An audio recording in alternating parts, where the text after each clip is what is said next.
Rosencrantz and Guildenstern Are Dead by Tom Stoppard. Part 1.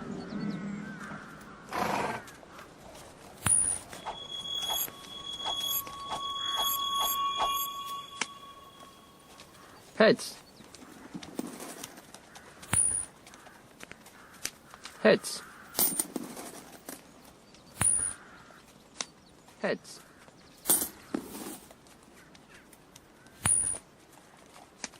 Heads.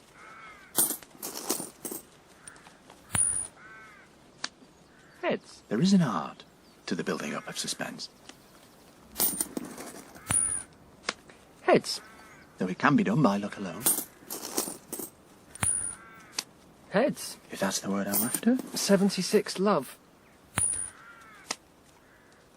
Heads. A weaker man might be moved to re-examine his faith, if in nothing else, at least in the law of probability. Heads. The law of probability, it has been oddly asserted, is something to do with the proposition that if 6 monkeys... If 6 monkeys were... Game? Were they? Are you? Game. The law of averages, if I've got this right, means that if 6 monkeys were thrown up in the air for long enough, they would land on their tails about as often as they would land on their Heads. Which, even at first glance, does not strike one as a particularly rewarding speculation in either sense, even without the monkeys. I mean, you wouldn't bet on it. I mean, I would, but you wouldn't. Heads. Would you? Heads. Heads. Getting a bit of a bore, isn't it? A bore? Well, What about the suspense? what suspense? It must be the law of diminishing returns. I feel the spell about to be broken.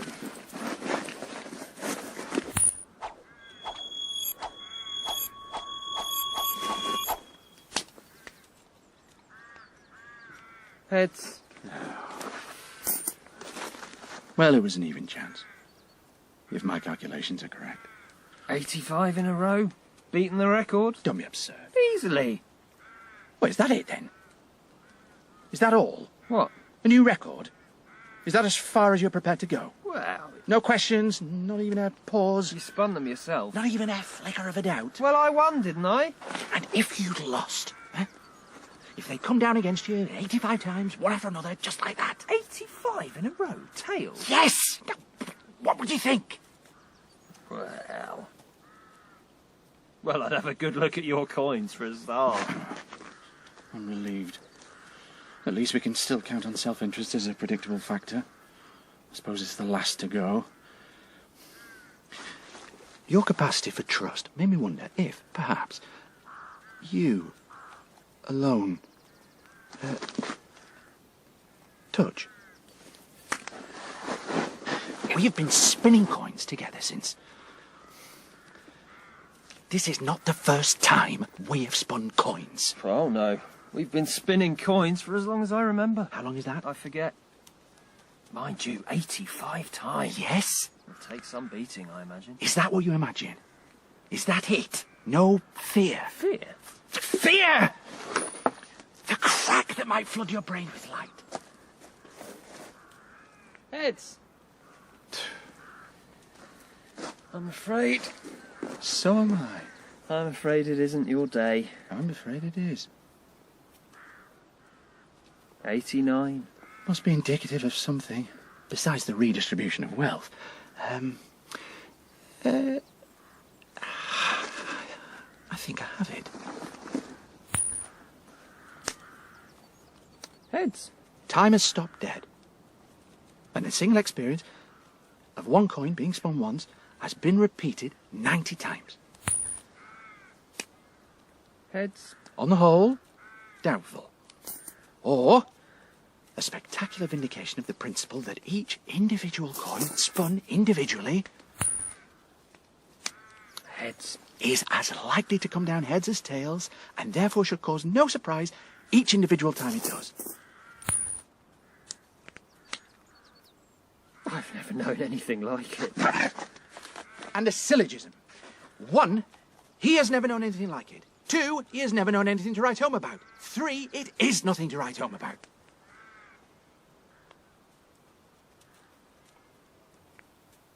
Home. What's the first thing you remember? Oh, let's see. The first thing that comes into my head, you mean? No, the first thing you remember.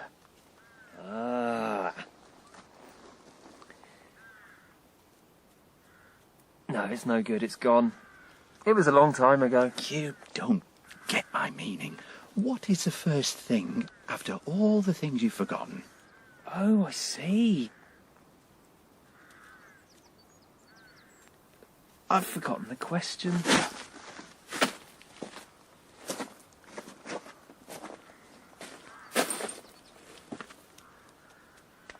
Are you happy? What? Content? At ease? I suppose so. What are you going to do now? I don't know. What do you want to do? I have no desires. Huh. None. There was a messenger. That's right. Rosencrantz! Guildenstern! A messenger arrived. We had been sent for. Nothing else happened. 92 coins, spun consecutively, have come down heads 92 consecutive times. And for the last 3 minutes, on the wind of a windless day, I have heard the sound of drums and flute. Another curious scientific phenomenon is the fact that the fingernails grow after death. As does the beard. What? Beard! You're not dead. I didn't say they started to grow after death.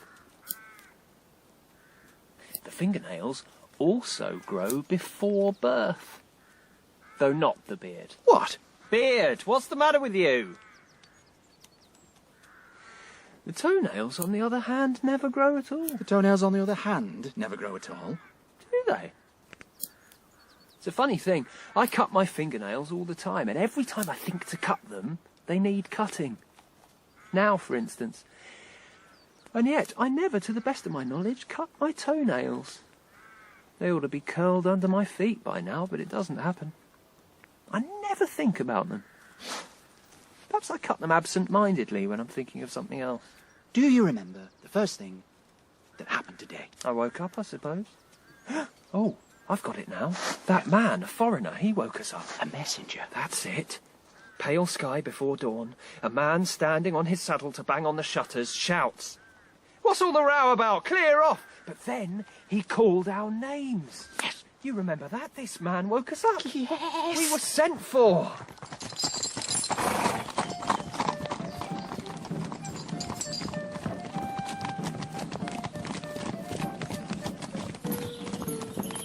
We were sent for. Yes. That's why we're here. Travelling. Yes. It was urgent. Matter of extreme urgency. Rosencrantz! Guildenstern! A royal summons. His very words. Official business and no questions asked. Lights in the stable yard, saddle up, and off headlong and hotfoot across the land, our guides outstripped in breakneck pursuit of our Jhutti. Fearful lest we come too late. Too late for what? How do I know? We haven't got there yet. Then what are we doing here? I asked myself. You might well ask. We better get on. You might well think. We better get on. Right. On where? Forward. Ah, Practically starting from scratch. An awakening. A man standing on his saddle to bang on the shutters. Our names shouted in a certain dawn. A message, a summons. A new record for heads and tails. We've not been picked out simply to be abandoned, set loose to find our own way. We are entitled to some direction. I would have thought. I say. Yeah? I can hear. thought I heard music. Yes? Like a band. It sounded like a band, drums. Yes? It couldn't have been real. The colours red, blue and green are real. The colour yellow is a mystical experience shared by everybody. Discuss. Must have been thunder. Like drums. A man, making his journey between one place and another at a third place, of no name, character, population or significance, sees a unicorn, cross his path and disappear. That in itself is, well, it's startling. But there are precedents for mystical encounters of various kinds, or to be less extreme, a choice of persuasions, to put it down to fancy. Until, my God, says the second man, I must be dreaming. I thought I saw a unicorn.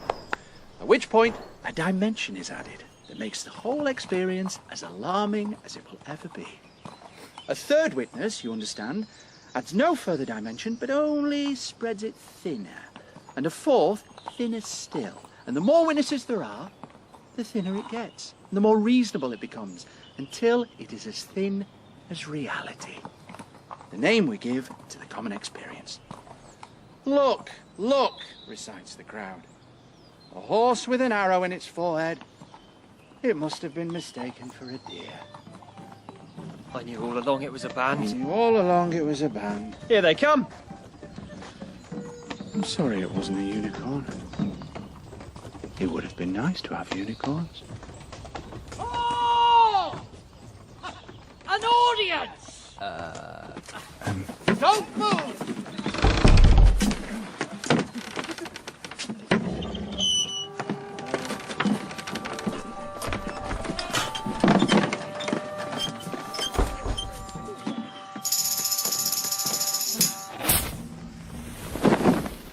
Perfect. A lucky thing we came along. For us? Let us hope so. Well met, in fact, and just in time. Why's that? Why, we grow rusty, and you catch us at the very point of decadence. By this time tomorrow, we might have forgotten everything we ever knew. That's a thought, isn't it? We'd be back where we started, improvising. Tumblers, are you? We can give you a tumble, if that's your taste, and times being what they are. Otherwise, for a jingle of coin, we can do you a selection of gory romances, full of fine cadence and corpses, pirated from the Italian. And it doesn't take much to make a jingle. Even a single coin has music in it.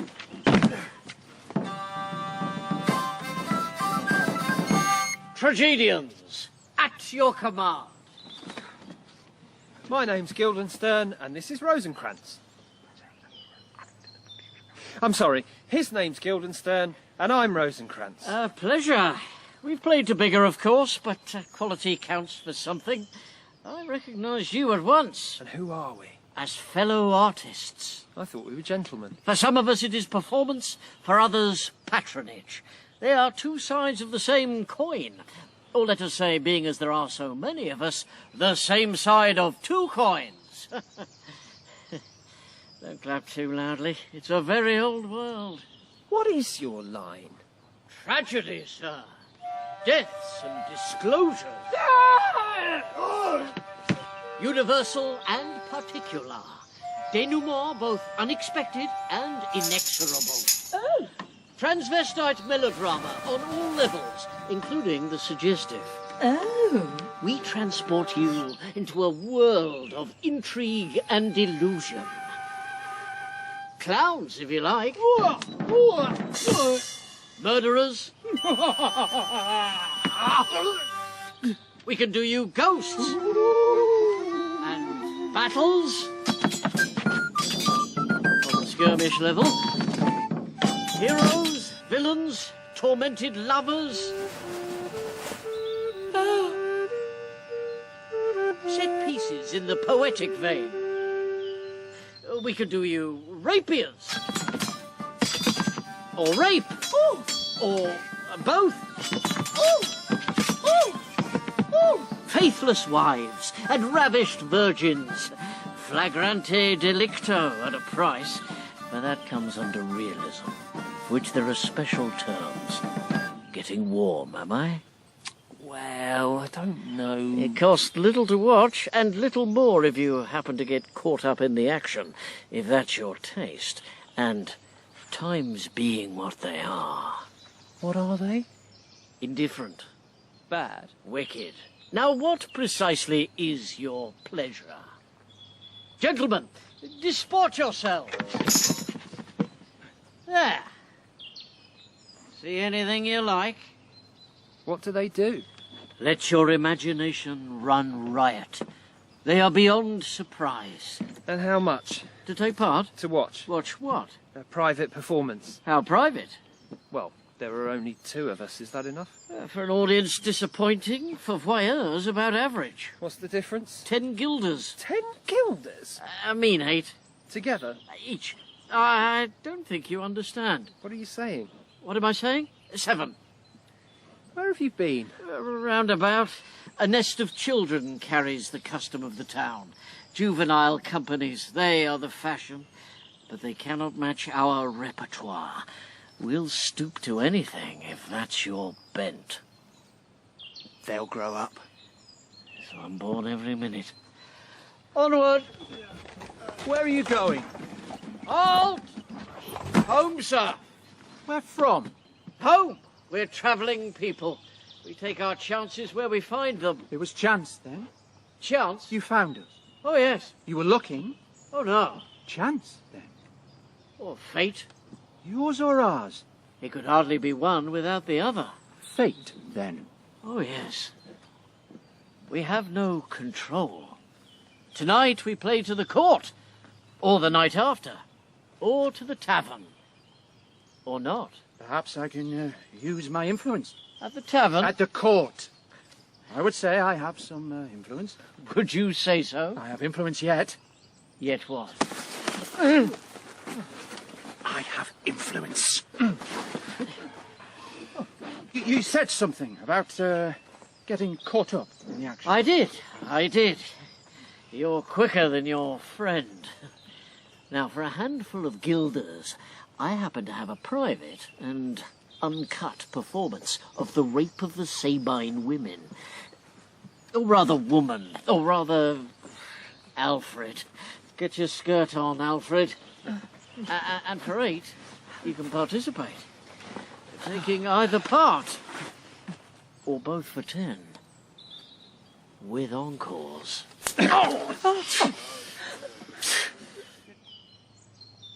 Get your skirt off, Alfred. It could have been. It didn't have to be. Obscene. It could have been a bird out of season, dropping bright feathered on my shoulder. It could have been a tongueless dwarf standing by the road to point the way. I was prepared. But it's this, is it? No enigma, no dignity, nothing classical, portentous, only this. A comic pornographer and a rabble of prostitutes. You should have caught us in better times. We were purists then. Onward! You're not...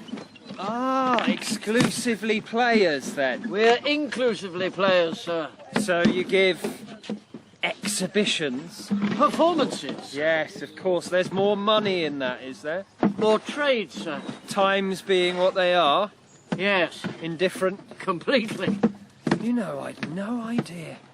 No. I mean, I've heard of... Never actually. No. I mean, what exactly do you do?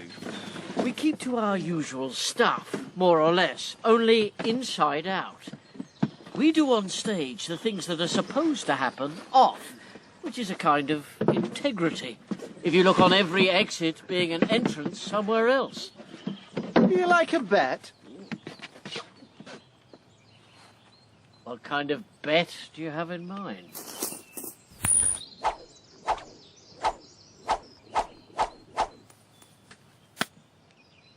Double or quits? Well, heads. Ah! Again? Evens? All right, I'll throw.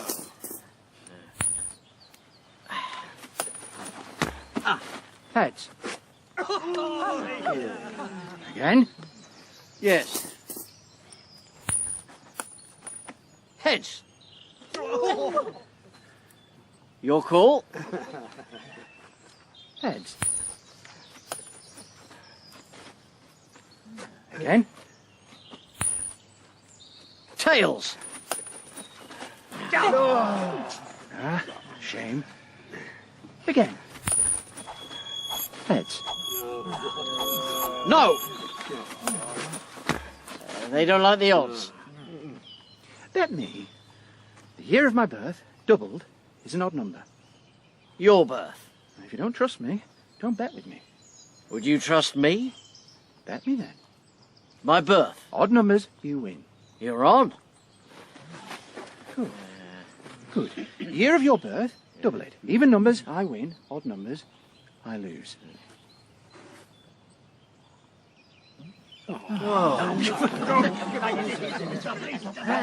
We have no money. Ah. Then what have you got? Alfred.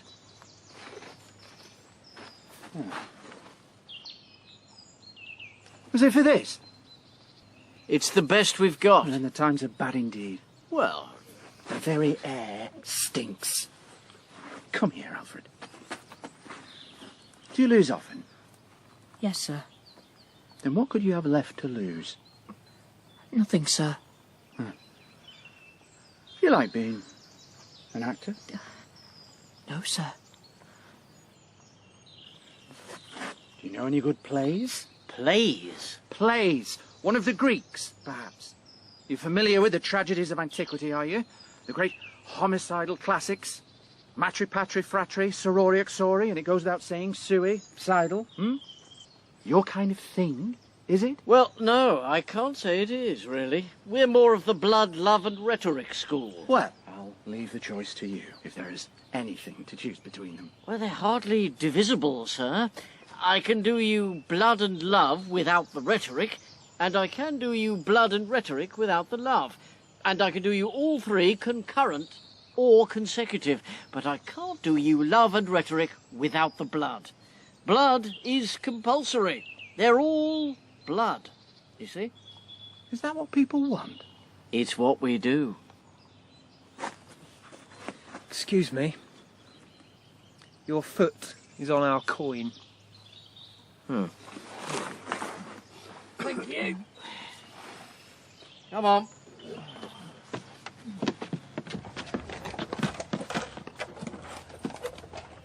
I say, that was lucky. What? It was tails.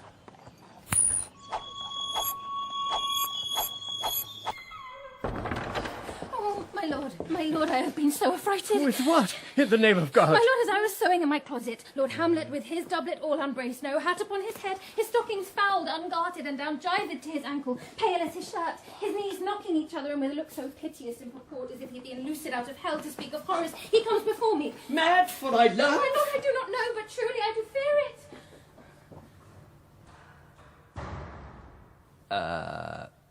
What was... Come on. Welcome, dear Rosencrantz. And Guildenstern. Moreover, that we did much long to see you. The need we have to use you did provoke our hasty sending. Something have you heard of Hamlet's transformation? So call it, sith nor the exterior nor the inward man resembles that it was. What it should be, more than his father's death, that thus hath put him so much from the understanding of himself, I cannot dream of. I entreat you both, that being of so young days brought up with him, and sith so neighbour to his youth and haviour, that you vouchsafe your rest here in our court some little time, so by your companies to draw him on to pleasures, and to gather so much as from occasion you may glean, whether aught to us unknown afflicts him thus, that opened lies within our remedy. Good gentlemen. He hath much talked of you, and sure I am, two men there is not living to whom he more adheres. If it will please you to show us so much gentry and goodwill as to expand your time with us a while, for the supply and profit of our hope, your visitation shall receive such thanks as fits a king's remembrance. Both your majesties might, by the sovereign power you have of us, put your dread pleasures more into command than to entreaty. But we both obey, and here give up ourselves in the full bent to lay our service freely at your feet to be commanded. Thanks, Rosencrantz. And gentle Guildenstern. Thanks, Guildenstern. And gentle Rosencrantz. And I beseech you instantly to visit my too much changed son. Go, some of you, and bring these gentlemen where Hamlet is. Heaven make our presence and our practices pleasant and helpful to you. Aye, amen. The ambassadors from Norway, my good lord, are joyfully returned. Thou still hast been the father of good news. Have I, my lord? Assure you, my good liege, I hold my duty as I hold my soul, both to my God and to my gracious king, and I do think, or else this brain of mine hunts not the trail of policy so sure as it hath used to do, that I have found the very cause of Hamlet's lunacy. I want to go home. Don't let them confuse you. I'm out of my step We'll here. soon be home and high, drying home, and... It's all over my depth. I'll hie you home. Out of my head. Dry you high. Over my step, over my head, body. I tell you, it's all stopping to a death. It's boding to a depth. Stepping to a head. It's all heading to a dead stop. There. And we'll soon be home and dry and high and dry. Has it ever happened to you that all of a sudden, and for no reason at all, you haven't the faintest idea how to spell the word wife or house? Because when you write it down, you just can't remember ever having seen those letters in that order before. I remember. Yes? I remember when there were no questions. There were always questions. To exchange one set for another, it's no great matter. Answers, yes. There were answers to everything. You've forgotten. I haven't forgotten. How I used to remember my own name. And yours. Oh, yes, there were answers everywhere you looked. There was no question about it. People knew who I was, and if they didn't, they asked. And we told them our names. You did. The trouble is, each of them is plausible without being instinctive. All your life you live so close to truth, it becomes a permanent blur in the corner of your eye. And when something nudges it into outline, it is like being ambushed by a grotesque.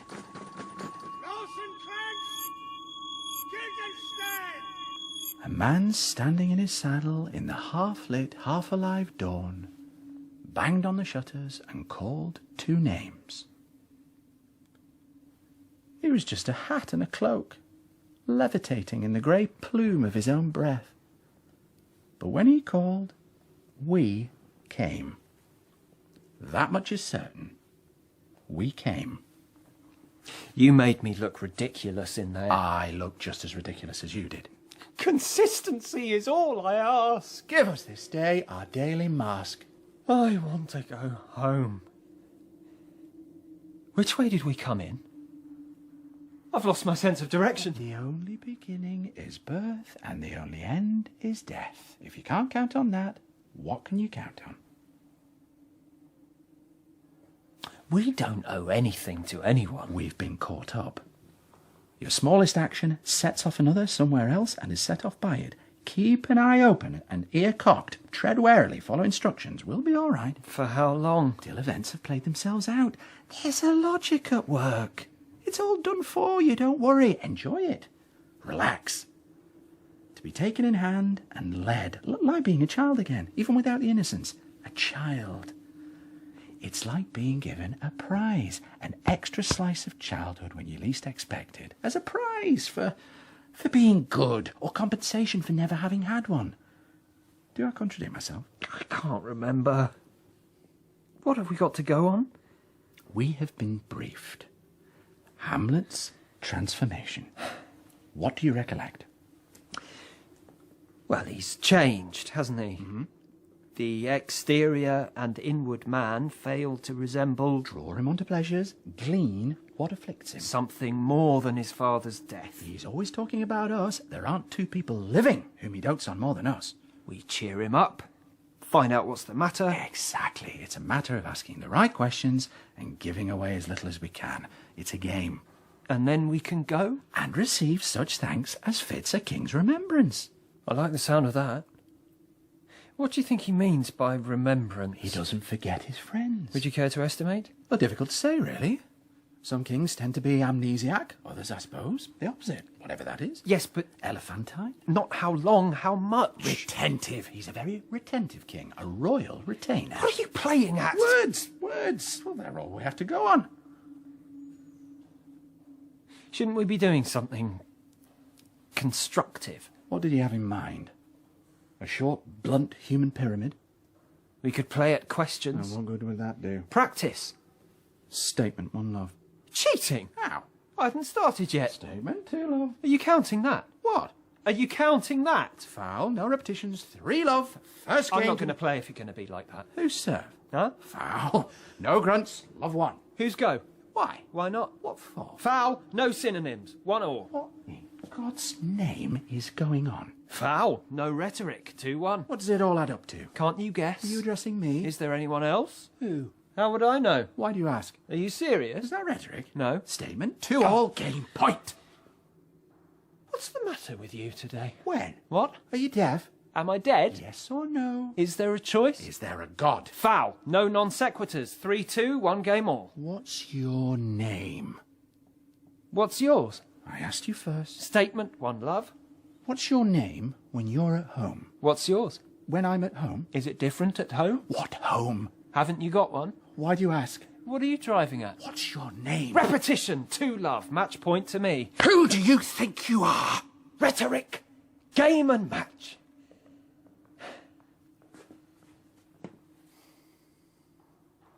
Where's it going to end? That's the question. It's all questions. Do you think it matters? Doesn't it matter to you?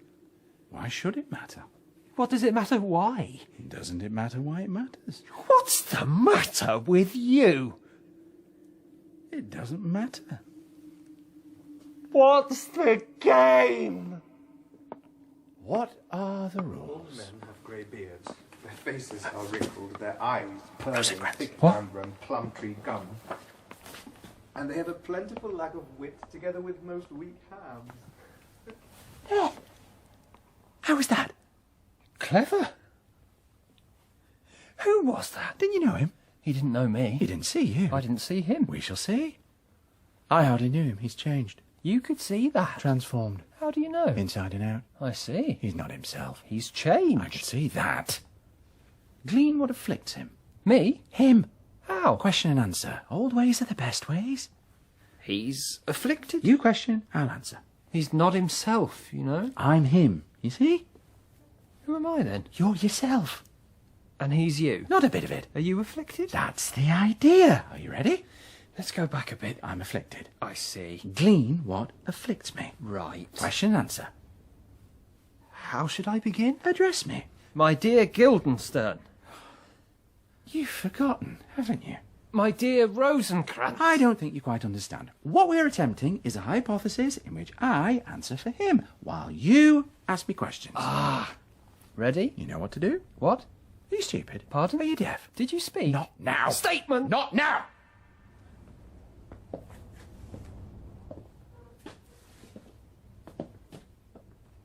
Perhaps he'll come back this way. Should we go? Why?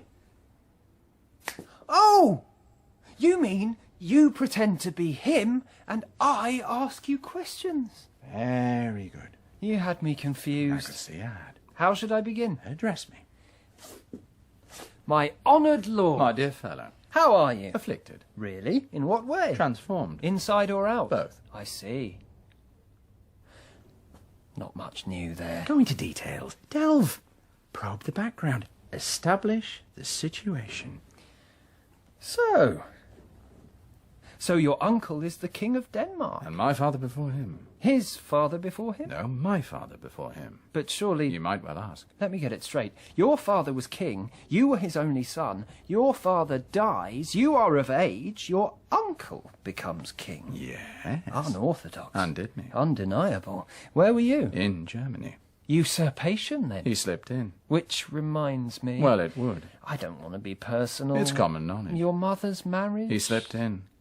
His body was still warm. So was hers. Extraordinary. Indecent. Hasty. Suspicious. Makes you think. Don't think I haven't thought of it. With her husband's brother. They were close. She went to him Too close. for comfort. It looks bad. It adds up. Incest or adultery. Would you go so far? Never.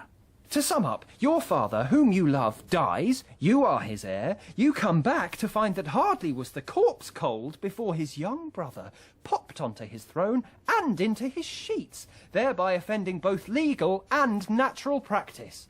Now, why exactly are you behaving in this extraordinary manner? I can't imagine.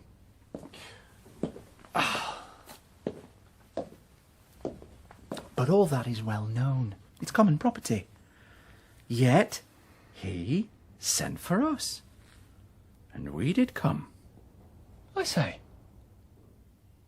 I heard music. We're here. Like a band. I thought I heard a band. Rosencrantz.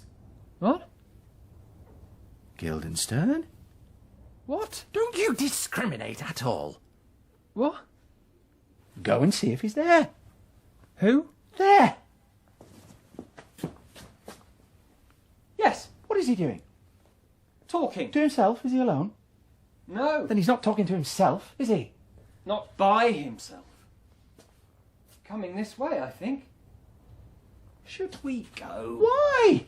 Well, marked now. Should be as old as I am, if, like a crab, you could go backward. Though this be madness, yet there is method in it. Will you walk out of the air, my lord? Into my grave. Indeed, that's out of the air. How pregnant sometimes his replies are. A happiness that often madness on, which reason and sanity could not so prosperously be delivered of. I will leave him and suddenly contrive the means of meeting between him and my daughter. My lord, I will take my leave of you. You cannot take from me anything that I will more willingly part with all. Except my life. Except my life. Except my life! Very well, my lord. You go to seek the Lord Hamlet. There he is. God save you, sir.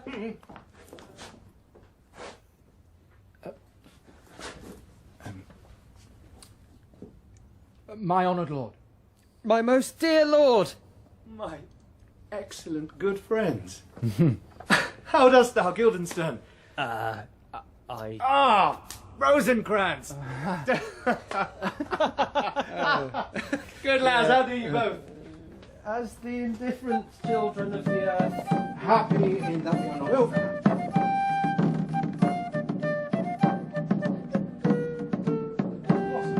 Oh, there has been much throwing about of brains. Did the boys carry it away? Aye, that they do, my lord. Hercules and his load too.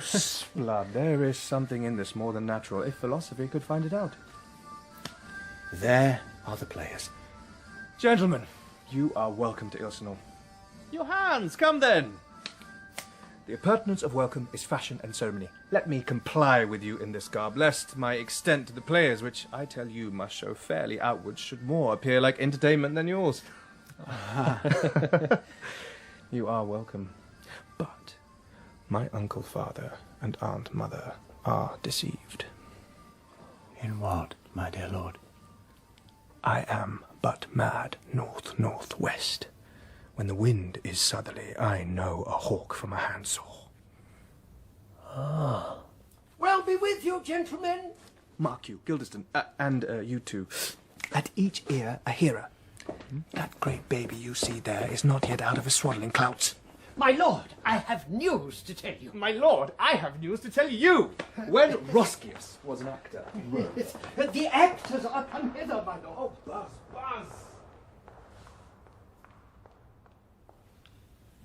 Yes? What? I thought you... No. Ah. I think we can say we made some headway. You think so? I think we can say that. I think we can say he made us look ridiculous. We played it close to the chest, of course. Question and answer. Old ways are the best ways. He was scoring off us all down the line. He caught us on the wrong foot once or twice, perhaps, but I thought we gained some ground. He murdered us. He might have had the edge. He murdered us. What about our evasions? Oh, our evasions were lovely. Were you sent for, he says. My lord, we were sent for. I didn't know where to put myself. He had 6 rhetoricals. It was question and answer, all right. 27 questions he got out in 10 minutes and answered 3. I was waiting for you to delve. When is he going to start delving, I asked myself. We got his symptoms, didn't we? Half of what he said meant something else, and the other half didn't mean anything at all. He's depressed. Denmark's a prison, and he'd rather live in a nutshell. Some shadow play about the nature of ambition, which never got down to cases. And finally, one direct question, which might have led somewhere, and led in fact to his illuminating claim to tell a hawk from a handsaw. When the wind is southerly. And the weather's clear. And when it isn't, he can't. Wheels have been set in motion, and they have their own pace, to which we are condemned. Each move is dictated by the previous one. That is the meaning of order. If we start being arbitrary, it'll just be a shambles. At least, let us hope so. Because if we just happened to discover, or even suspect, that our spontaneity was part of their order, we'd know that we were lost. Come, sirs. All right, friends. We'll hear a play tomorrow. Just now hear me, old friend. Can you play The Murder of Gonzaga? Aye, my lord. We'll hide tomorrow night. You could for a need study a speech of some 12 or 16 lines, which I would set down and insert into. Could you not? Aye, my lord. Very well. Follow that lord, and look you, mock him not. My good friends, I'll leave you till tonight. You are welcome to Elsinore. Good, my lord. So you've caught up? Not yet, sir. You left us. Ah, I'd forgotten. You performed a dramatic spectacle on the road. Yes, I'm sorry we had to miss it. We can't look each other in the face. You don't understand the humiliation of it. To be tricked out of the single assumption which makes our existence viable. That somebody is watching. There we were. Demented children, mincing about in clothes that no one ever wore, speaking as no one ever spoke, swearing love in wigs and rhymed couplets, killing each other with wooden swords, hollow protestations of faith hurled after empty promises of vengeance, and every gesture, every pose, vanishing into the thin, unpopulated air. We ransomed our dignity to the clouds, and the uncomprehending birds listened. Don't you see? We're actors. We're the opposite of people. Think in your head. Now, think of the most private, secret, intimate thing you have ever done, secure in the knowledge of its privacy. Are you thinking of it? Well, I saw you do it. You never! It's a lie!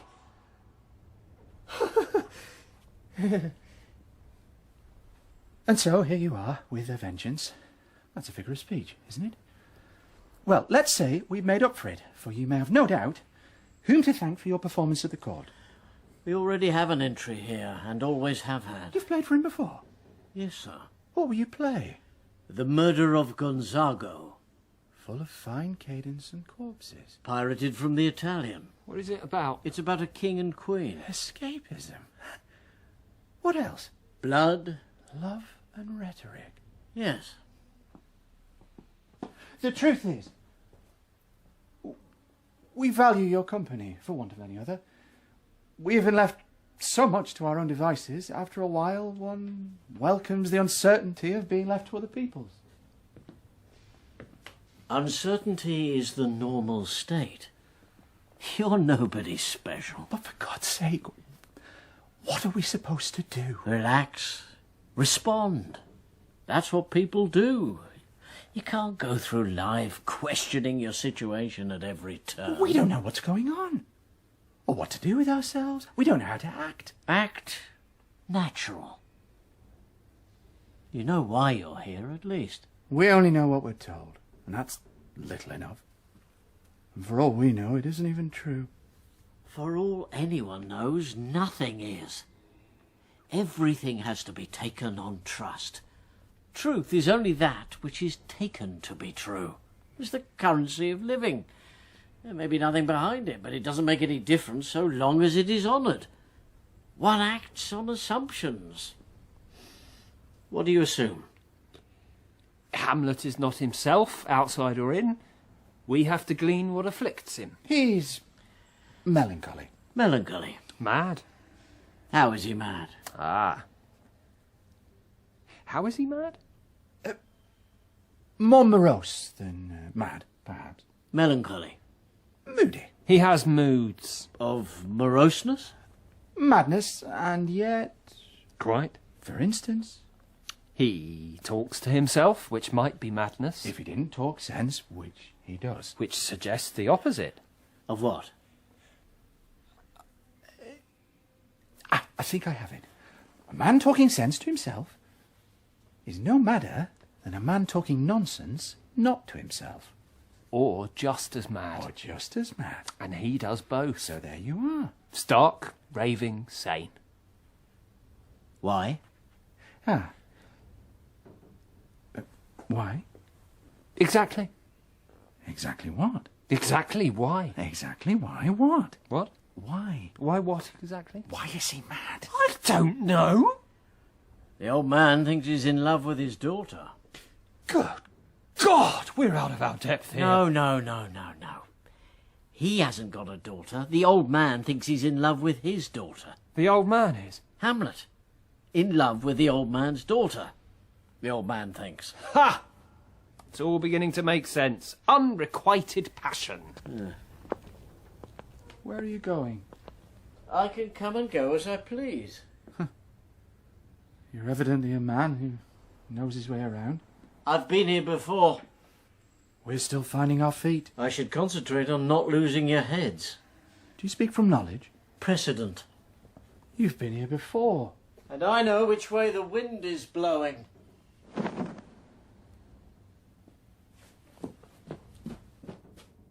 Next!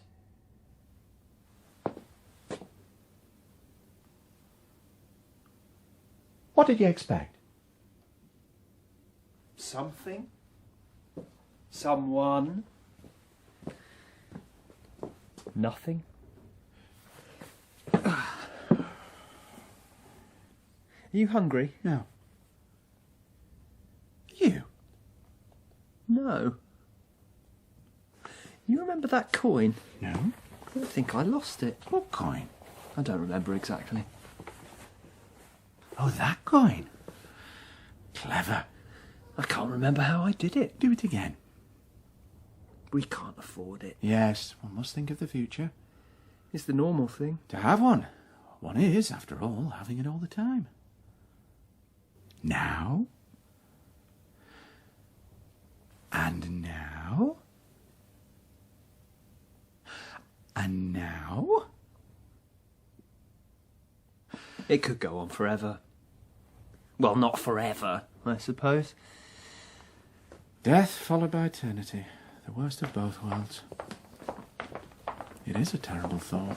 Did he receive you well? Most like a gentleman. But with much forcing of his disposition. Niggard of question, but of our demands most free in his reply. Did you essay to him any pastime?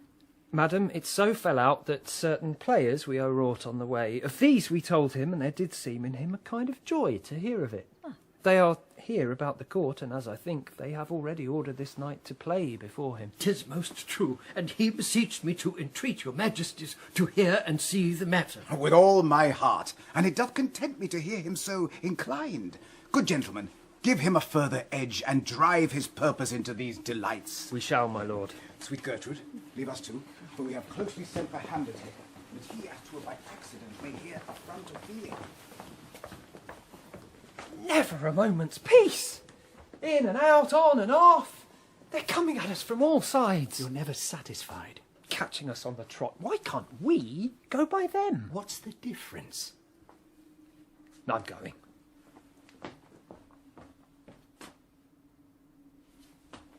He's coming.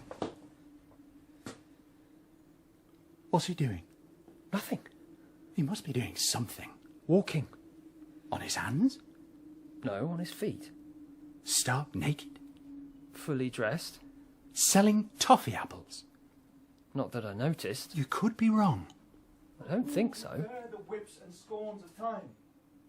The oppressor's wrong. The proud man's contumely. The pangs of despised love. I can't for the life of me see how we're going to get into conversation. Insolence of office and the spurns that patient merit of Nevertheless, the unworthy I suppose takes one might when say that this he was a chance. might his waiters make with him. One might, well, Who would find accost it him. bad to grunt and Yes, it definitely looks like a chance to me. at the dread of something after death? Something on the lines of a direct, informal approach. Man to man, straight from the shoulder. Now look here, what it's all about, sort of thing. Then fly to others that we know not of. Yes. Thus. Yes, this looks like one to be grabbed with both hands, I should say. If I were asked. And thus the native No point looking at a gift horse till you see the whites of its eyes, etc. And enterprises of great pitch and moment with this regard. We're overawed, that's our trouble. When it comes to the point, we succumb to their personality. Nymph, in thy orisons be all my sins remembered. Good, my lord. How does your honour for this many a day? I humbly thank you. Well. My lord, I have remembrances of yours that I have longed long to redeliver. I pray you now receive them. No, not I. I never gave you. It's like living in a public park. Very impressive, yes, yeah. I thought your direct, informal approach was going to stop this thing dead in its tracks there. If I might make a suggestion, shut up and sit down. Stop being perverse. I'm not going to stand for it. Alfred! We can set up over here. Excuse me. Sorry, sir. That's right, we haven't got much time. Excuse me, I'd really like to...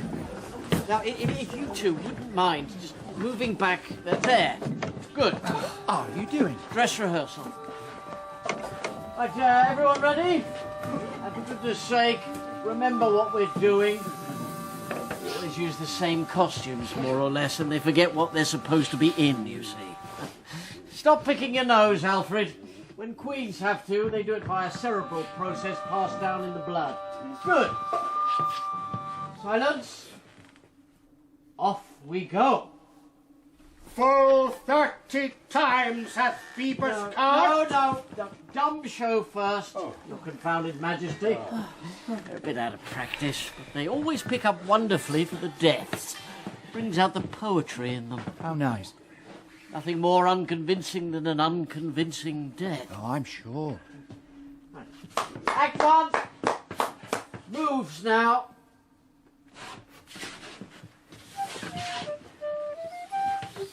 What is the dumb show for? Well, it's a device, really. It makes the action that follows more or less comprehensible.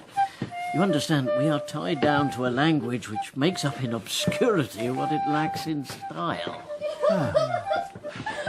You two are no more. It has made me mad. I say we will have no more marriage. Those that are married already, all but one shall live. The rest shall keep as they are. To a nunnery go! Woe's me to have seen what I have seen. Full 30 times hath Phoebus card. Love, his affections do not that way tend. For what he spake, though it lacks its form a little, was not like madness. There's something in his soul of which his melancholy sits unbrewed, and I do doubt the hatch and the disclose will be some danger. Which for to prevent, I have in quick determination that set it down, he shall speed to England.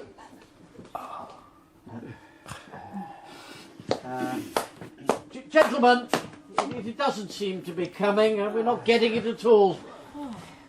What did you think? What was I supposed to think? Here. Gentlemen, you're not getting across. That didn't look like love to me. Starting from scratch again. Act two, positions. Wasn't that the end? You call that an ending? With practically everyone on his feet? My goodness, no. Over your dead body. There's a design at work in all art. Surely you know that. Events must play themselves out to aesthetic, moral, and logical conclusion. And what is that in this case? It never varies. We aim at the point where everyone who is marked for death dies. Marked? Between just desserts and tragic irony, we are given quite a lot of scope for our particular talent. Generally speaking, things have gone about as far as they can possibly go when things have got about as bad as they can reasonably get. Who decides? Decides? It is written. Don't think you can Now, get away. if you're going to be subtle, we'll miss each other in the dark. I'm referring to oral tradition, so to speak. We're tragedians, you see. We follow directions. There is no choice involved. The bad end unhappily, the good unluckily. That is what tragedy means. Positions!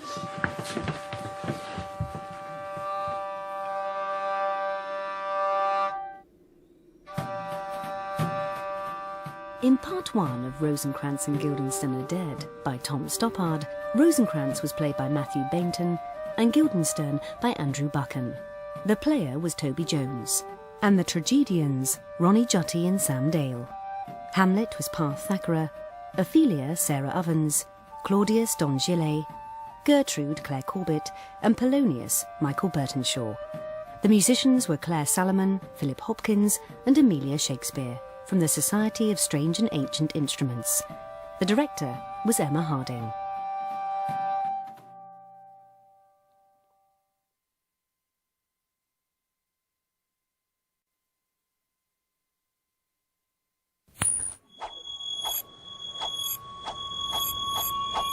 We were sent for. Yes. That's why we're here. Yes. It was urgent. A matter of extreme urgency. A royal summons. Hamlet is not himself. Outsider in. We have to glean what afflicts him. He's melancholy. Mad. More morose than mad, perhaps. Moody. He has moods. My name is Guildenstern, and this is Rosencrantz. I'm sorry, his name's Guildenstern, and I'm Rosencrantz. But we don't know what's going on or what to do with ourselves. We don't know how to act.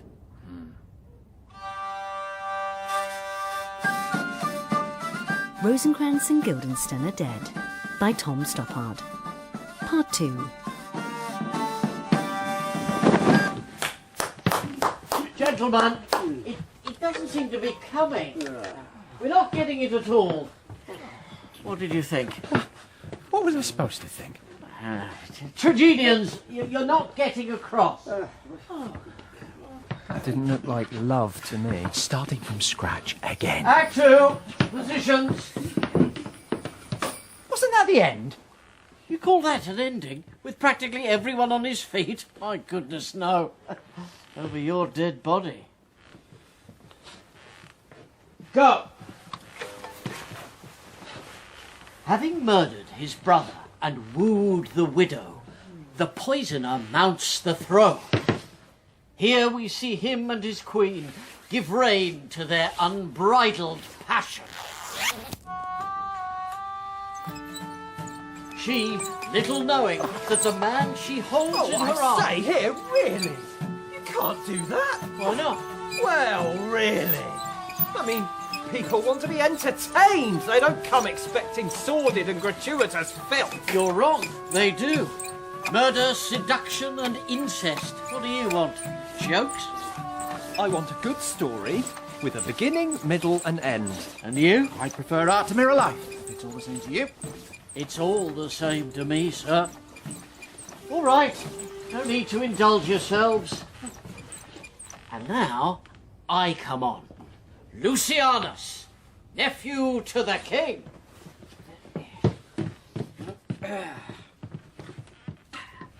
Lucianus, nephew to the king, usurped by his uncle and shattered by his mother's incestuous marriage, loses his reason, throwing the court into turmoil and disarray as he alternates between bitter melancholy and unrestricted lunacy. staggering. From the suicidal to the homicidal. Oh. He at last confronts his mother, and in a scene of provocative ambiguity, begs her to repent and recant. The king, tormented by guilt, haunted by fear, decides to dispatch his nephew to England and entrusts this undertaking to two smiling accomplices, friends, courtiers, to two spies, giving them a letter to present to the English court. And so they depart on board ship.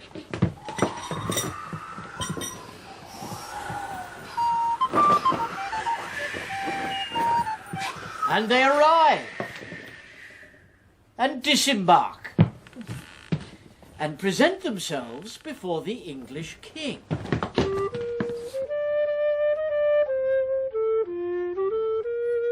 Where is the prince?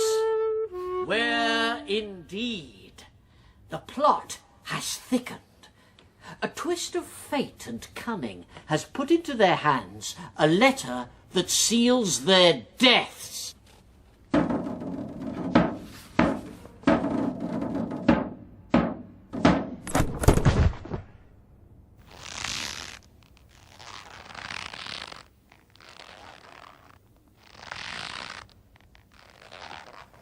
Are you familiar with this play? No. A slaughterhouse. 8 corpses, all told. It brings out the best in us. Prepare for the final act. You! What do you know about death? It's what the actors do best. They have to exploit whatever talent is given to them, and their talent is dying. They can die heroically, comically, ironically, slowly, suddenly, disgustingly, charmingly, or from a great height.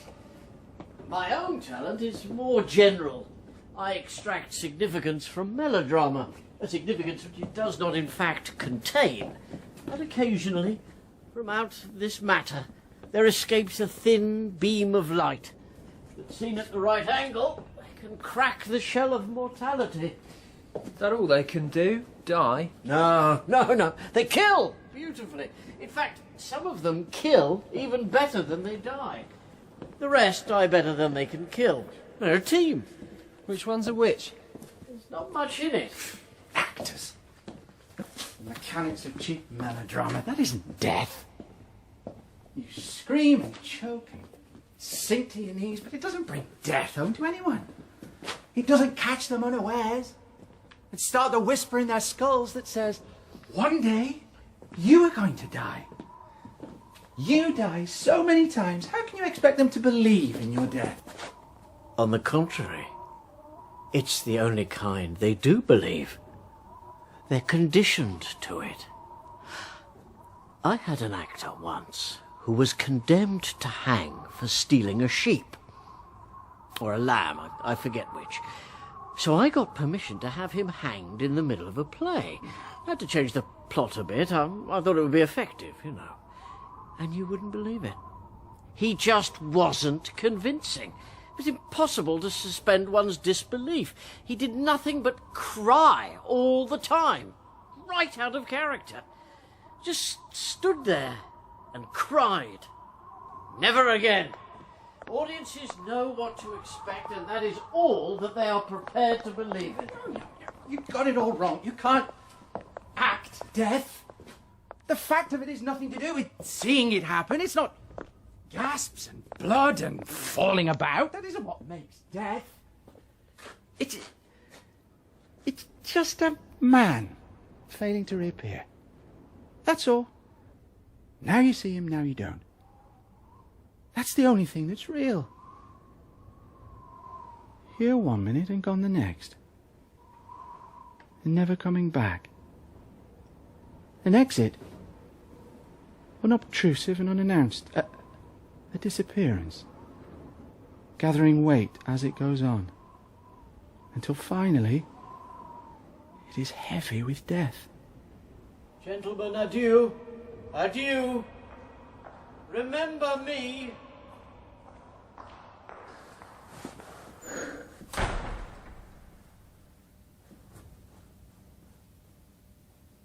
Do you ever think of yourself as actually dead, lying in a box with a lid on it? No. Nor do I, really.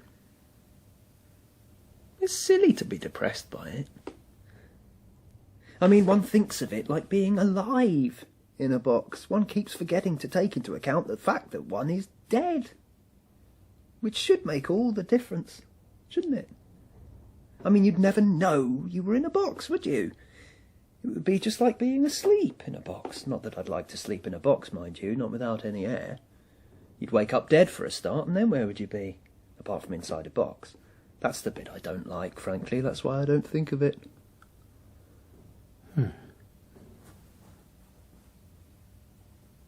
Because you'd be helpless, wouldn't you?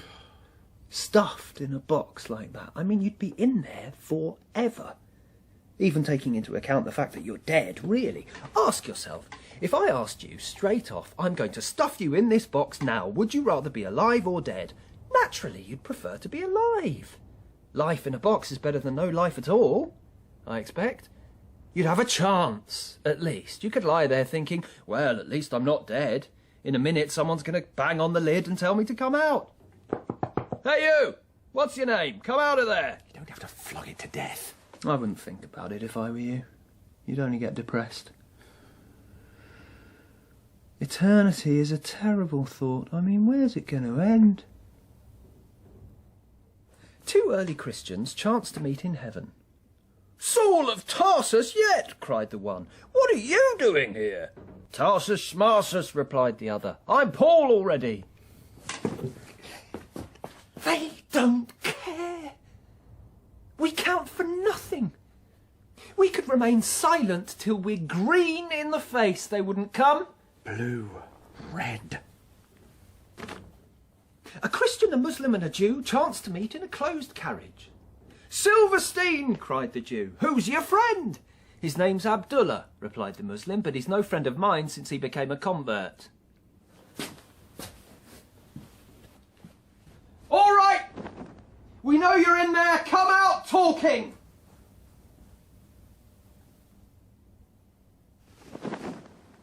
We have no control.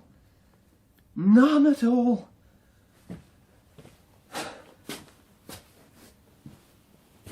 Whatever became of the moment when one first knew about death? There must have been one.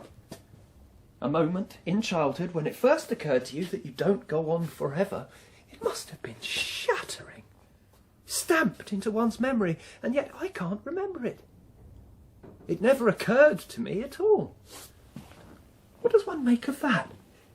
We must be born with an intuition of mortality. Before we know the words for it, before we know that there are words, out we come, bloodied and squalling with the knowledge that for all the compasses in the world, there's only one direction, and time is its only measure. A Hindu, a Buddhist and a lion tamer chanced to meet in a circus on the Indo-Chinese border. They're taking us for granted. Well, I won't stand for it. In future, notice will be taken. Keep out, then! I forbid anyone to enter!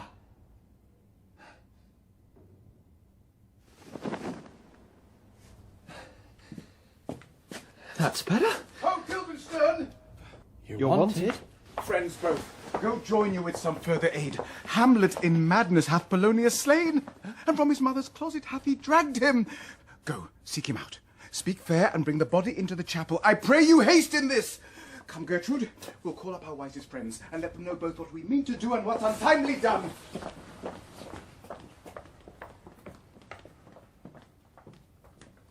Well. Quite. Well, well. Quite. Seek him out, etc. quite. Well, that's a step in the right direction. You didn't like him? Who? Good God, I hope more tears are shed for us. Well, it's progress, isn't it? Something positive. Seek him out. Where does one begin? Well, that's a step in the right direction. You think so? He could be anywhere. All right. You go that way, I'll go this way. Right. No. You go that way, I'll go this way. All right. Wait a minute. I think we should stick together. He might be violent. Good point. I'll come with you. I've just thought, if we both go, he could come here. That would be stupid, wouldn't it? All right. I'll stay. You go.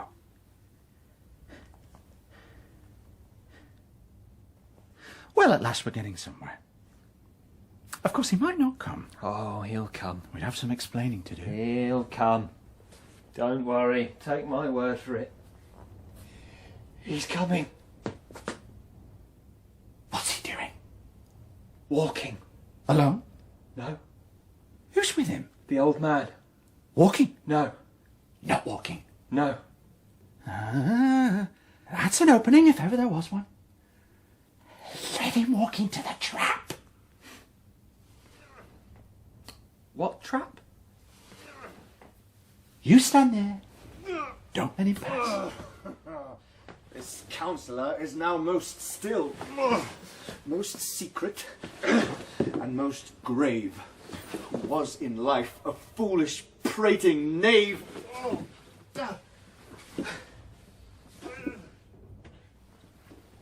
That was close. There's a limit to what two people can do. He was dead. Of course he's dead. Properly. Death's death, isn't it? Perhaps he'll come back this way. Give him a shout. I thought we'd been into all that. Hamlet! Don't be absurd. Lord Hamlet! What have you done, my lord, with the dead body? Compounded it with dust, whereto 'tis kin. Tell us where 'tis, that we may take it thence and bear it to the chapel. Do not believe it. Believe what? That I can keep your counsel and not mine own. Besides, to be demanded of a sponge, what replication should be made by the son of a king? Take you me for a sponge, my lord? Aye, sir, that soaks up the king's countenance, his rewards, his authorities. But such officers do the king best service in the end. He keeps them like an ape in the corner of his jaw, first mouthed to be last swallowed. And when he needs what you have gleaned, it is but squeezing you, and sponge, you shall be dry again. I understand you not, my lord. Well, I'm glad of it. A knavish speech sleeps in a foolish ear. My lord, you must tell us where the body is, and go with us to the king. The body is with the king, but the king is not with the body. The king is a thing. A thing, my lord? Of nothing. Bring me to him. How now? What hath befallen? Where the body is bestowed, my lord, we cannot get from him. But where is he? Without, my lord, guarded to know your pleasure. Bring him before us!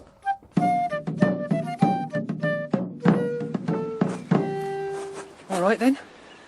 And yet it doesn't seem enough to have breathed such significance. Can that be all? And why us? Anybody would have done.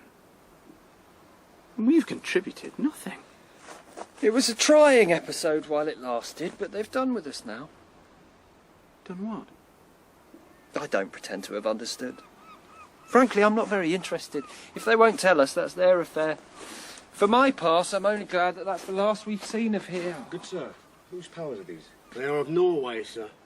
I knew it wasn't the end. What else? We're taking him to England. What's he doing? Talking. To himself? Is he alone?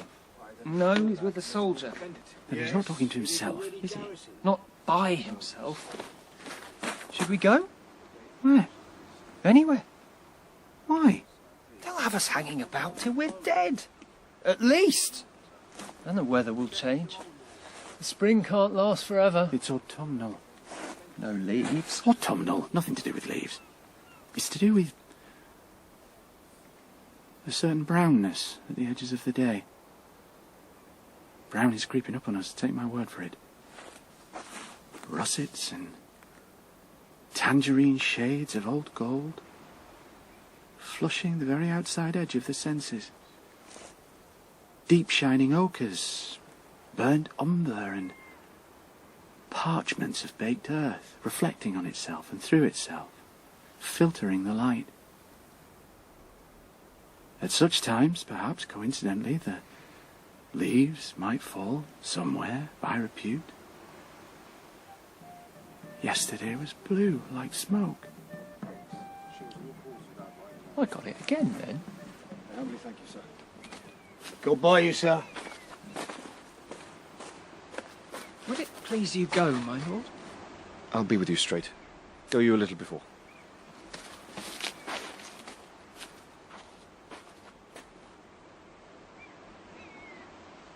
Is he there? Yes. What's he doing? Talking. To himself? Yes.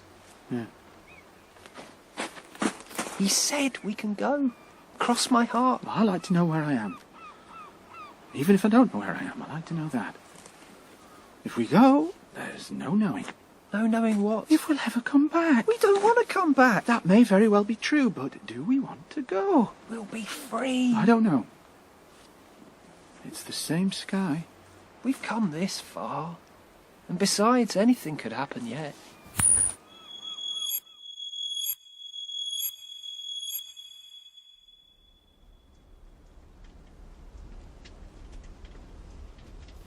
Are you there? Where? A flying start. Is that you? Yes. How do you know? Oh, for God's sake! We're not finished then. Well, we're here, aren't we? Are we? I can't see a thing. You can still think, can't you? I think so. You can still talk. What should I say? Don't bother. You can feel, can't you? Ah! There's life in me yet. What are you feeling?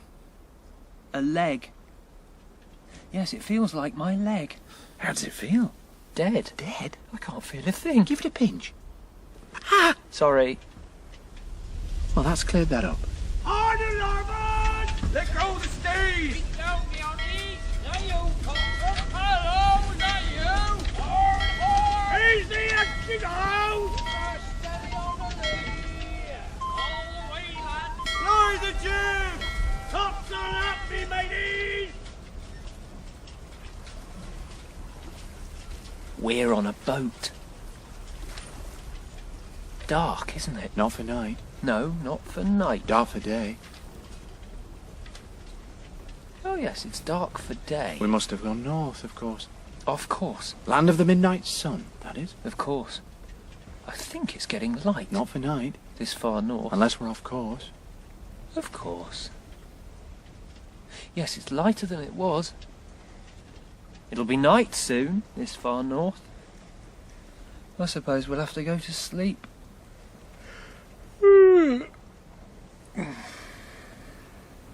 Tired? No, I don't think I'd take to it. Sleep all night, can't see a thing all day. Those Eskimos must have a quiet life. Where? What? I thought you... I've lost all capacity for disbelief. I'm not sure that I could even rise to a little gentle scepticism. Well, shall we stretch our legs? I don't feel like stretching my legs. I'll stretch them for you if you like. No. We could stretch each other's. That way we wouldn't have to go anywhere. No. Somebody might come in. In where? Out here. In out here? On deck. Nice bit of planking, that. Yes, I'm very fond of boats myself. I like the way they're contained. You don't have to worry about which way to go, or whether to go at all. The question doesn't arise because you're on a boat, aren't you? Boats are safe areas in the game of tag. The players will hold their positions until the music starts. I think I'll spend most of my life on boats. Very healthy.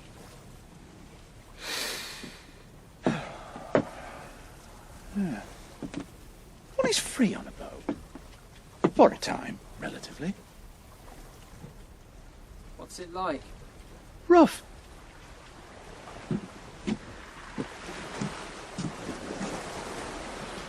I think I'm gonna be sick. Free to move, speak, extemporize, and yet we have not been cut loose. Our truancy is defined by one fixed star, and our drift represents merely a slight change of angle to it. We may seize the moment, toss it around while the moments pass. A short dash here, an exploration there. But we are brought round full circle to face again the single immutable fact that we, Rosencrantz and Guildenstern, bearing a letter from one king to another, are taking Hamlet to England. I say, he's there. What's he doing? Sleeping. Oh, it's all right for him. What is? He can sleep. It's all right for him. He's got us now. He can sleep. It's all done for him. He's got us. And we've got nothing. All I ask is our common due. For those in peril on the sea. Give us this day our daily cue.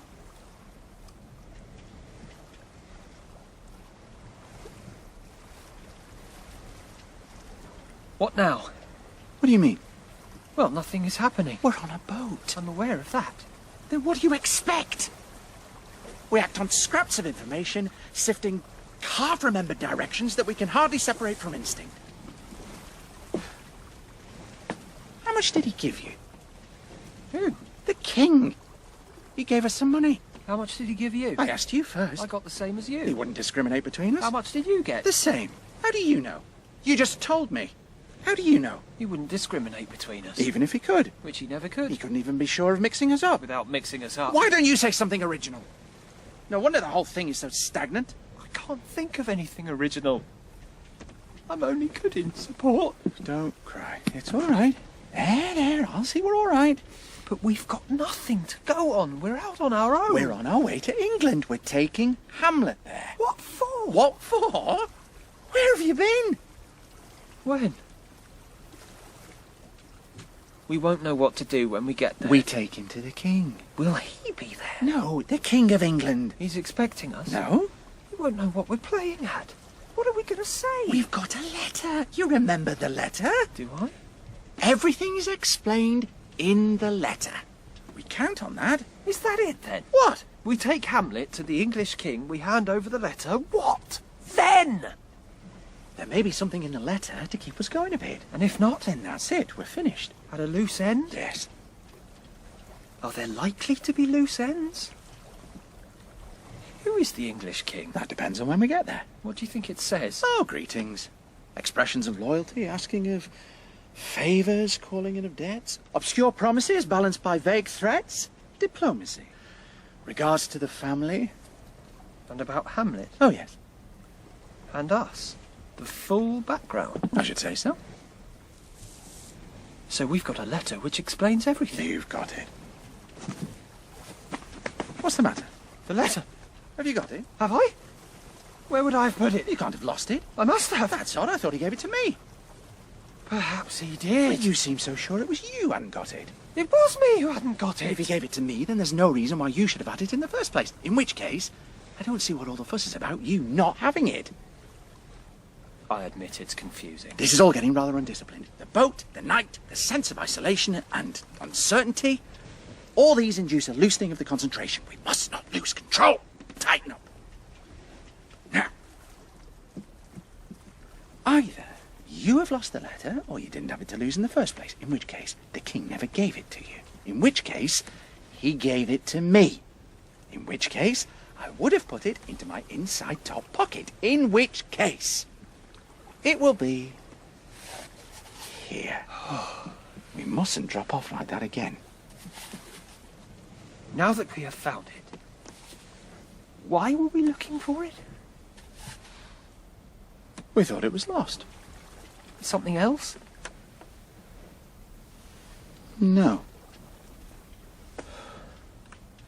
Now we've lost the tension. What tension? What was the last thing I said before we wandered off? When was that? I can't remember. Oh, what a shambles. We're just not getting anywhere. Not even England. I don't believe in it anyway. What? England. Just a conspiracy of cartographers, you mean? I mean, I don't believe it.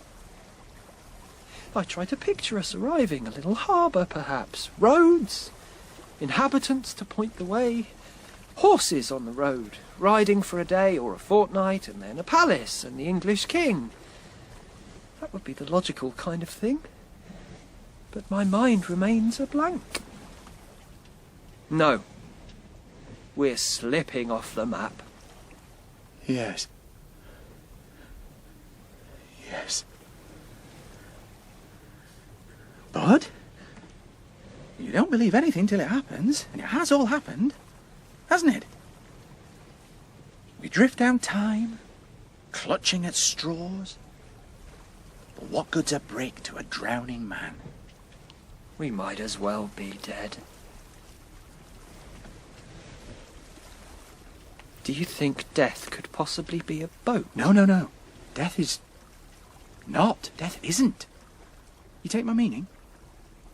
Death is the ultimate negative. Not being. You can't not be on a boat. I've frequently not been on boats. No, no, no. What you've been is not on boats. I wish I was dead.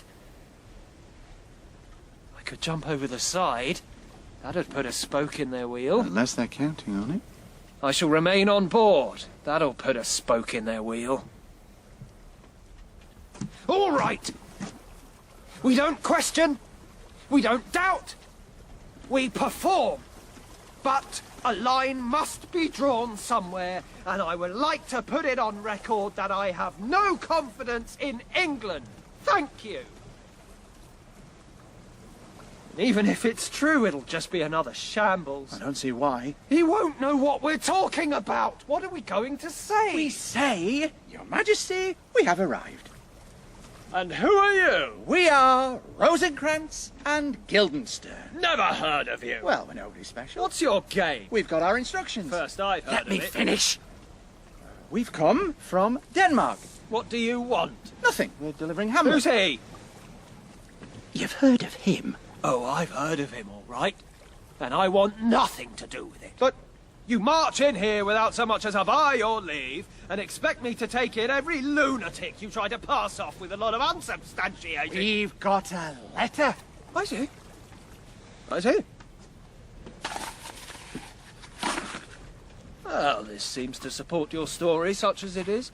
It is an exact command from the King of Denmark, for several different reasons, importing Denmark's health and England's too, that on the reading of this letter, without delay, I should have Hamlet's head cut off.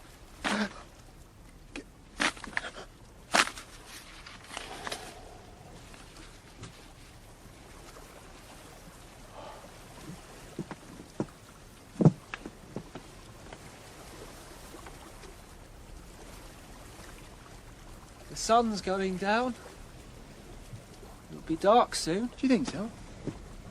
I was just making conversation. We should get below deck.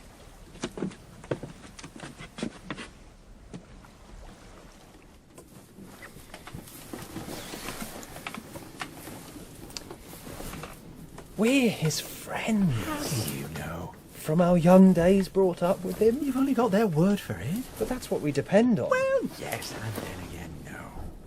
Let us keep things in proportion. Assume, if you like, that they're going to kill him. Well, he is a man, he is mortal, death comes to us all, etc. And consequently, he would have died anyway, sooner or later. Or to look at it from a social point of view, he's just one man among many.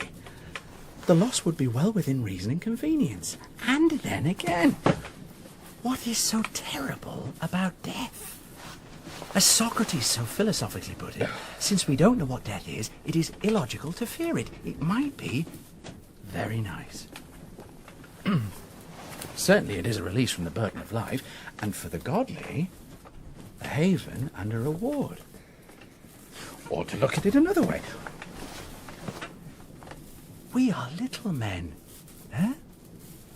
We don't know the ins and outs of the matter. There are wheels within wheels, etc. It would be presumptuous of us to interfere with the design of fate or even kings. All in all, I think we'd be well advised to leave well alone. Tie up the letter. There. Neatly. Like that. They won't notice the broken seal, assuming you were in character. But what's the point? Don't apply logic. He's done nothing to us. Or justice. It's awful. But it could have been worse. I was beginning to think it was. Huh? The position as I see it, then. We, Rosencrantz and Guildenstern, from our young days brought up with him, awakened by a man standing on his saddle, are summoned, and arrive, and are instructed to glean what afflicts him, and draw him on to pleasures, such as a play, which, unfortunately, as it turns out, is abandoned in some confusion, owing to certain nuances outside our appreciation, which, among other causes, results in, among other effects, a high, not to say homicidal, excitement in Hamlet, whom we, in consequence, are escorting for his own good to England. Good. We're on top of it now. I suggest we go to sleep. Throw out the lantern.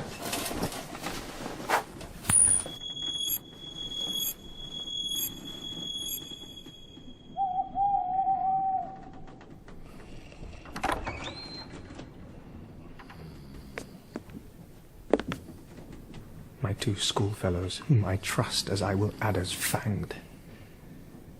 They bear the mandate.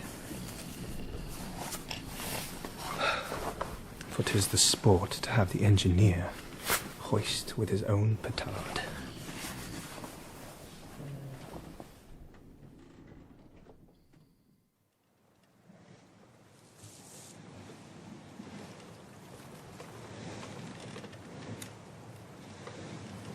The position as I see it, then.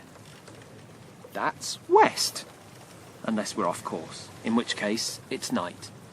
The king gave me the same as you. The king gave you the same as me. The king never gave me the letter, the king gave you the letter.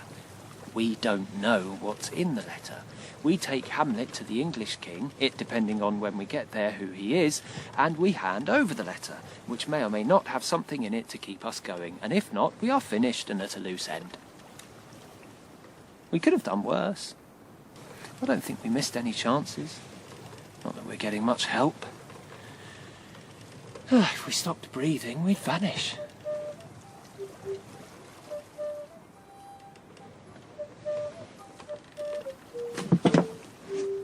Here we go. Yes, but what? Out of the void. Finally, a sound. While on a boat, admittedly, outside the action, admittedly. The perfect and absolute silence of the wet, lazy slap of water against water and the rolling creak of timber breaks, giving rise at once to the speculation or the assumption or the hope that something is about to happen. A pipe is heard. One of the sailors has pursed his lips against a woodwind, his fingers and thumb governing, shall we say, the vintages, whereupon, giving it breath, let us say, with his mouth, it, the pipe, discourses, as the saying goes, most eloquent music. A thing like that, it could change the course of events. Go and see what it is. It's someone playing on a pipe. Go and find him. And then what? I don't know. Request a tune. What for? Quick, before we lose our momentum. Why, something is happening. It's quite escaped my attention. Watch out! That was close. Wine, do you suppose?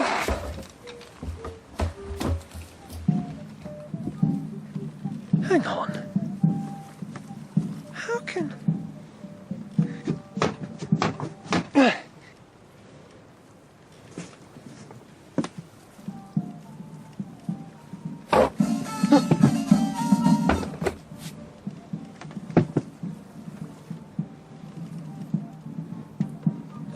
is...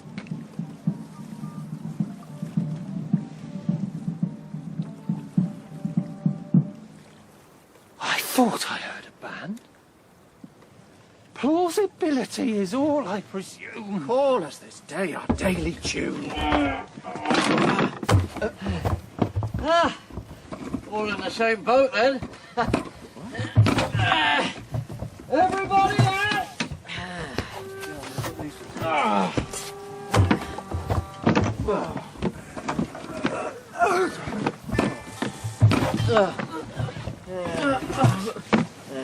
Where are we? Travelling. Of course. Haven't got there yet. Are we all right for England? You look all right to me. I don't think they're very particular in England. Alfred?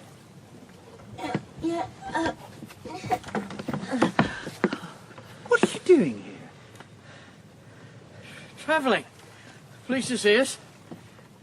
You've come out of it very well. So far. Have you? In disfavour. Our play offended the king. Yes. Well, he's a second husband himself. Tactless, really. It was quite a good play, nonetheless. Well, we never really got going. It was getting quite interesting when they stopped it. What were you doing in a barrel? Huh? Hiding. We had to run for it just as we were. Stowaways. Naturally. We didn't get paid, owing to circumstances ever so slightly beyond our control. And all the money we had, we lost betting on certainties. Did you know that any number doubled is even? Is it? Oh, we learn something every day. To our cost. But we troopers just go on and on. Do you know what happens to old actors? What? Nothing. They're still acting. Surprised, then? What? Surprised to see us. I knew it wasn't the end. With practically everyone on his feet. What do you make of it so far? No, we haven't got much to go on. You speak to Hamlet? It's possible. But it wouldn't make any difference. But it's possible. Pointless. It's allowed. Allowed, yes, but we're not restricted. No boundaries have been defined, no inhibitions imposed. We have, for the while, secured or blundered into our release, for the while. Spontaneity and whim are the order of the day. Other wheels are turning, but they're not our concern. We can breathe, we can relax, we can do what we like. Say what we like to whomever we like, without restriction. Within limits, of course. Certainly within limits.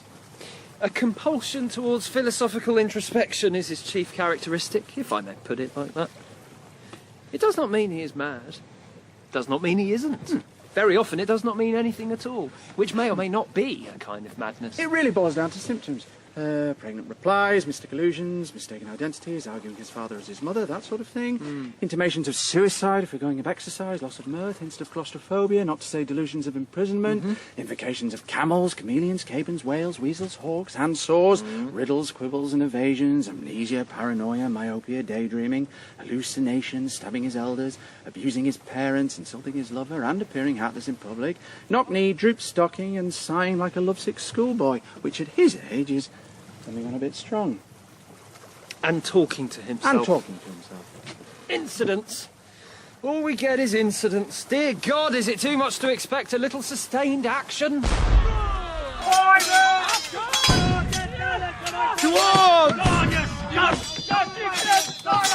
My sword's length! Do you know what I'm thinking? Good idea.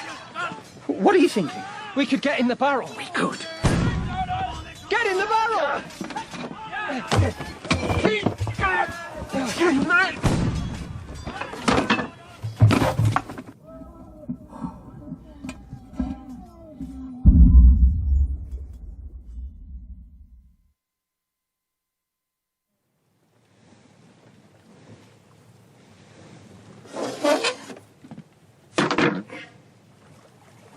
They've gone. That was close. Oh, I've never thought quicker.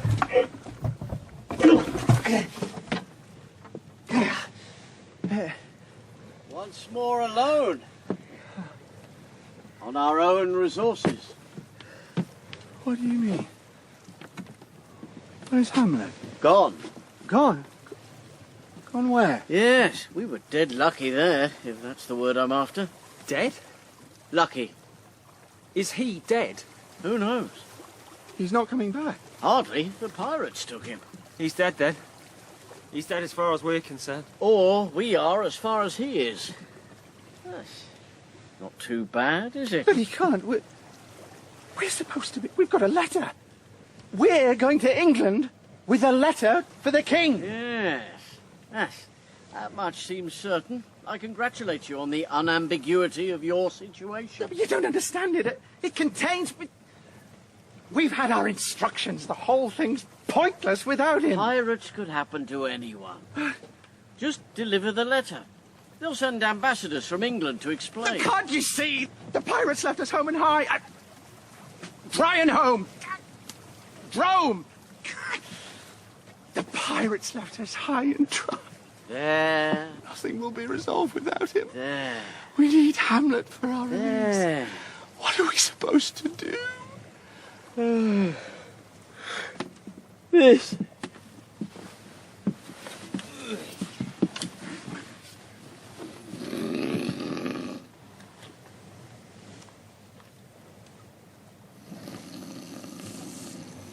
Saved again. Saved for what? The sun's going down. It'll be night soon. If that's west. Unless we've... Shut up! I'm sick of it! Do you think conversation is going to help us now? We've travelled too far. And our momentum has taken over.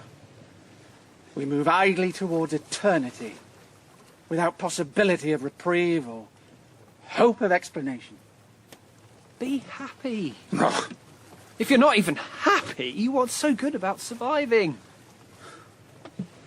We'll be all right. I suppose we just go on. Go where? To England. England? That's a dead end. I never believed in it anyway. All we've got to do is make our report and that'll be that, surely. I don't believe it. Ashore at the harbour, say, we get off and we stop someone and say, where's the king? And he says, oh, you follow that road there. Take the first on the left, and I don't believe any of it. It doesn't sound very plausible. And even if we came face to face, what do we say? We say, we've arrived. Who are you? We are Guildenstern and Rosencrantz. Huh? Which is which? Well, you're... What's it all about? Well, we were bringing Hamlet, but then some pirates... I don't begin to understand. Who are all these people, and what's it got to do with me? You turn up out of the blue with some cock and bull story. We have a letter. A letter. Yes, yes. That's true. There's something. A letter.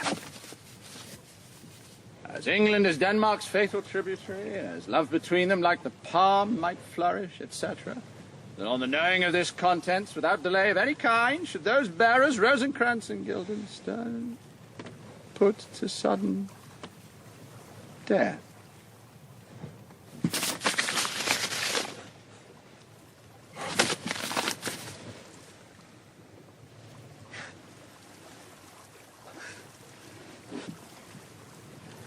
Gentlemen, they've gone. It's all over.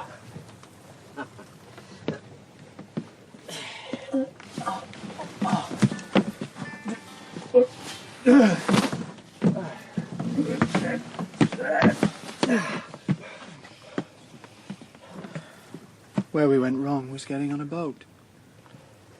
We can move, of course, change direction, rattle about. But our movement is contained within a larger one. It carries us along as inexorably as the wind and current.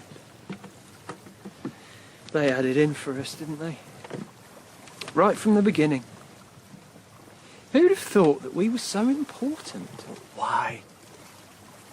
Was it all for this? Who are we that so much should converge on our little deaths. Who are we? You are Rosencrantz and Guildenstern. That's enough. No. No, it is not enough. To be told so little, to such an end, and still, finally, to be denied an explanation. In our experience, most things end in death. Your experience? Actors! I'm talking about death. And you've never experienced that. You cannot act it. You die 1,000 casual deaths, and no blood runs cold anywhere. Because even as you die, you know that you will come back in a different hat. No one gets up after death. There is no applause.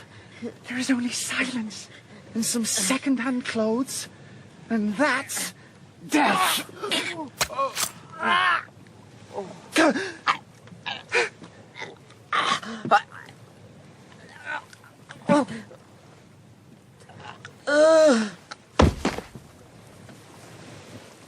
If we have a destiny, then so had he.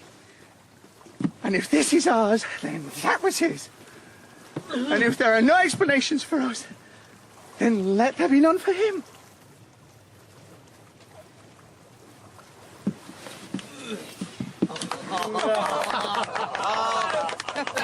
Come, gentlemen, no flattery. It was merely competent. What did you think? You see, it is the kind they do believe in. It's what is expected. Give me the dagger. Ah! Oh. And again. Ah! For a moment, you thought I'd cheated. Oh, very good. Very good. Took me in completely. Didn't he take you in completely? Encore! Encore! Deaths for all ages and occasions. Deaths by suspension, convulsion, consumption, incision, execution, asphyxiation, and malnutrition. Climactic carnage by poison and by steel. Double deaths by duel. Show! Both of us, mortally wounded by a poisoned foil. The Queen, poisoned. The King, stabbed and poisoned. And I, the Prince, dying amid the dying. So there's an end to that. It's commonplace. Light goes with life, and in the winter of your years, the dark comes early.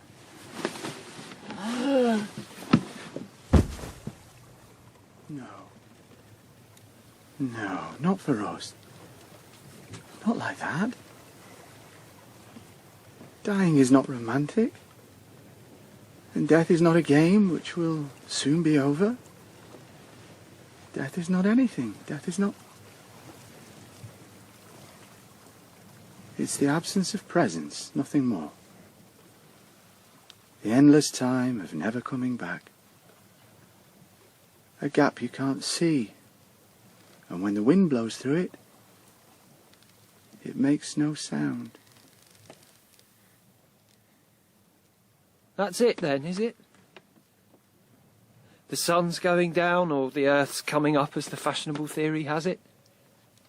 Not that it makes any difference. What was it all about? When did it begin? Couldn't we just stay put? I mean, no one's going to come and drag us off. They'll just have to wait. We're still young, fit. We've got years. We've done nothing wrong. We didn't harm anyone, did we? I can't remember. All right, then. I don't care. I've had enough. To tell you the truth, I'm relieved. our names shouted in a certain dawn? A message? A summons? There must have been a moment at the beginning where we could have said no. But somehow we missed it. Rosie? Gilet?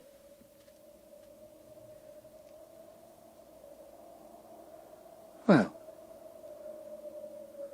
we'll know better next time. Now you see me? Now you...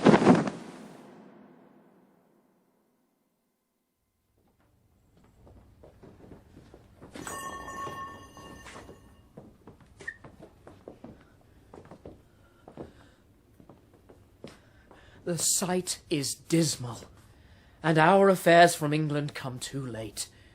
The ears are senseless that should give us hearing to tell him his commandment is fulfilled, that Rosencrantz and Guildenstern are dead. Where should we have our thanks? Not from his mouth. Had it the ability of life to thank you. He never gave commandment for their death. But since so jump upon this bloody question, you from the Polack wars, and you from England are here arrived, give order that these bodies high on a stage be placed to the view, and let me speak to the yet unknowing world how these things came about. So shall you hear of carnal, bloody, and unnatural acts, of accidental judgments, casual slaughters, of deaths put on by cunning and forced cause, and, in this upshot, purposes mistook, fallen on the inventors' heads. All this can I truly deliver.